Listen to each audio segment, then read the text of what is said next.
Hello everyone, this is Jebro, and this is going to be the Necro build, of course, that I had a build video for recently. I'm going for Scepter instead of Dagger this time round. Haven't changed anything else. Scepter's giving me more Condi, and to be honest, it's feeling a lot better than the Dagger, of course, which is a lot more single target, obviously, coming from the second and third skill.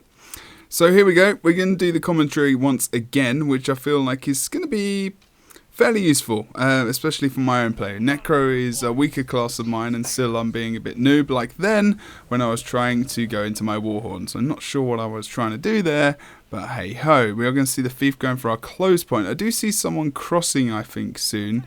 Yeah, we do see the Revenant, and I feel like he's going to win that fight. And maybe I should just keep going to mid and let him lose it, but I didn't want to lose the cap, and I didn't want him to lose the fight. So unfortunately, this might not have been the best decision, and maybe the Thief should have gone to mid rather than me. So I should have been a little bit more proactive and try and actually do that right there. So we will probably lose the mid fight here as well. We do get him killed quite quickly. Trying to transfer some of those conditions, just trying to get him dead as quickly as possible, you know, just spamming some of those abilities, because I knew that I would have, you know, my cooldowns back to pretty much full when I went back towards the midpoint, so not too bad there. We did get the kill fairly quickly, even though it was a Revenant. He was 1v2, but the fight's obviously over at mid, and we've already lost a big significant score. So really the Thief going there to the close point at the start, not the best. I should have probably still asked him if he could have gone back over towards mid or gone in somewhere else, basically. So now we have one cap.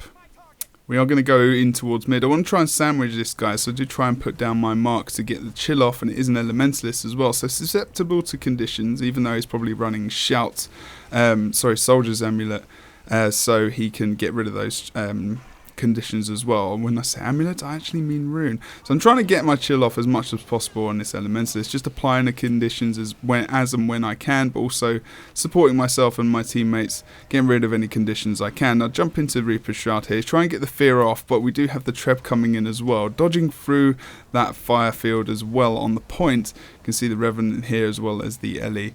We've also got other members of the opposite team here as well. Feel like the fight's again, I might be going a little bit not well, basically. So I jump over towards the far point to get the +1, but unfortunately he goes into downstate. I don't go back into Reaper's Shroud quick enough. I was going to use the first skill to get the fear off, but he did port anyway, so thankfully enough, that was okay in the end. He does go down. I could have done a bit better there, but I do okay in the end anyway. So I'm 1v2 at the moment. He drops into downstate very, very shortly.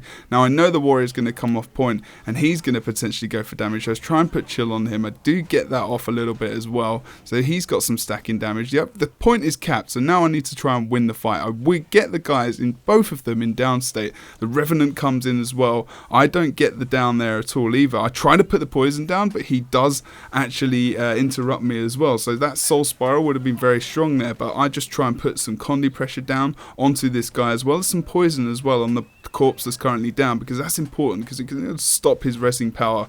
The other guy gets cleaved out. I get a +1 now as well, thankfully, but the Warrior does get back up, and because the Rev is resing that infused light there, we probably helped him get the res, because as soon as you put that on him, so in Dragon's stance, when you have that that ability where you can use your heal, and when you get damaged you actually get rezzed back up. Of course he wasn't actually rezzed, he was actually in vengeance there for the Warrior, so thankfully that wasn't the case. I actually completely forgot that there, so that's something for me to remember as I watch back the footage. I don't like to cheat. I've got to try and remember the game, so I stayed on point, and that's why I stayed on cap, to make sure we got the node in the end. But that's something to remember. If you've got a Revenant who's going for the res, try not to cleave the body too hard for the first 1 or 2 seconds, because you're probably going to help them with the res because of that infused light.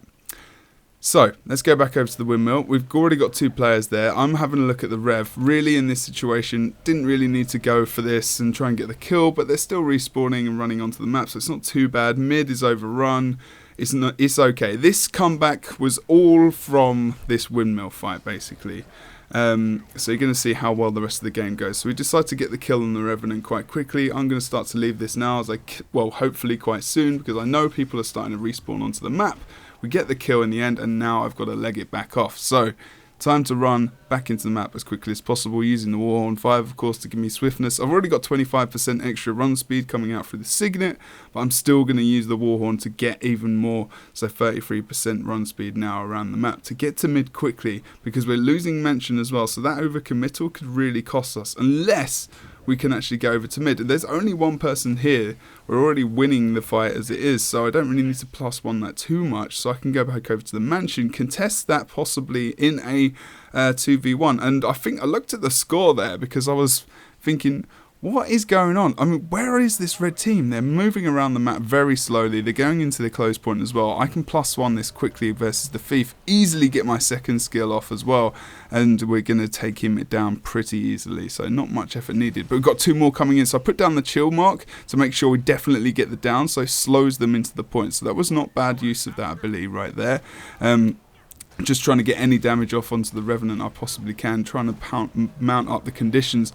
Of course, you can see the warrior there as well is on the point, but he's going to be tanking quite well. I was trying to put out the fear as well, and I do believe we had the warrior. He must have been running this fear shot there as well, so Fear Me came out. We did get the kill, and we're pushing away the Revenant now as well. Still got the 2 caps, so we've been able to solidify. I gap closed there using Death's Charge because he's getting away from me. I've not got any extra swiftness, so I need to use it again to try and engage him again here. Try and put down the poison. I think I interrupted myself there actually as well, which is a bit of a mistake. I'm going to try and fear him again in the moment as well, putting down that chill field on the floor to make sure that I can actually, you know, slow him down as well as actually put some damage on him, because in this build you can put damage on with chill. I get the +1, no I don't, no they get the +1, and this is where it starts to get a little bit hairy. We go for a 2v2 now. There is range coming up from up top as well as someone else coming in from my team, and we got the 3 cap, and they're really busy around here. We get the kill. That wasn't great for them, unfortunately, obviously putting down the soul spiral to grab some extra poison down on the body, just in case anyone comes in for the rest. But we've overcommitted here as well, to be honest. I go back over towards mid to put my mark down to get some chill on him, as well as also some regeneration from the second skill. Now I'll stand right in that fire field and the overload of the Elementalist, which was bad, but to be honest it wasn't that bad either in the end as well. I don't really need to transfer the 2 vulnerability stacks. It's nothing. Doing absolutely fine. I'm just keeping the point contested at the moment. Going into Reaper's Shroud, trying to put poison effects. He's invulnerable there, unfortunately, which is a little bit of an error of mine. He casted quite well. Just using my second skill as well to just do a little bit more damage there as well, and trying to get the blinds off, of course, through Death's Charge. Just sustaining for now, trying to get the heal off as well to drain a little bit of life force off of him and just sustain myself. I've still got 25 seconds or so, but could get a little bit screwed here if I'm not careful. So the usage of that heal is a little bit questionable.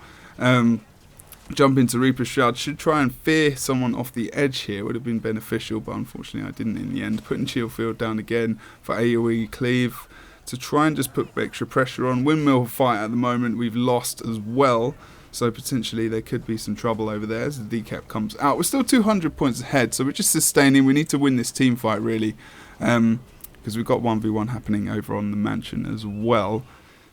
But yeah, it's not looking too bad at the moment, but we're not really doing much. Now we've got 2 downstated people, 1 member at each side. They knock him off, and actually that might have been a bit of a mistake in the end, and I try and get the fear off and get it a little bit, get some cleave, and indeed we have been able to get the vengeance on the warrior. He tries to go for the down, but the thief comes in with the shadow refuge, and I bail out of there because I'm not sure if we're going to win or not. That might have been just a little bit of a mistake there, actually, unfortunately. I was trying to cleave as much as possible, and we do take them out. Well, the warrior goes down here as well, obviously, because he was in vengeance. There's not a massive chance he's going to get back up. We've still got 2 red players down on this point. I put a fear mark just on the side there. Not sure if that helped, or if that actually got him in the end, just in case that thief decides that he wants to move along that ledge anymore.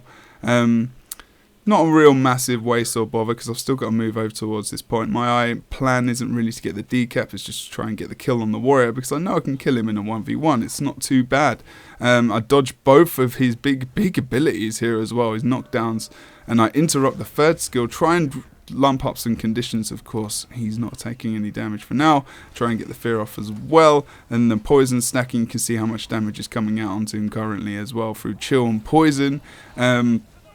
as well as some nice bleed stacks coming out there as well.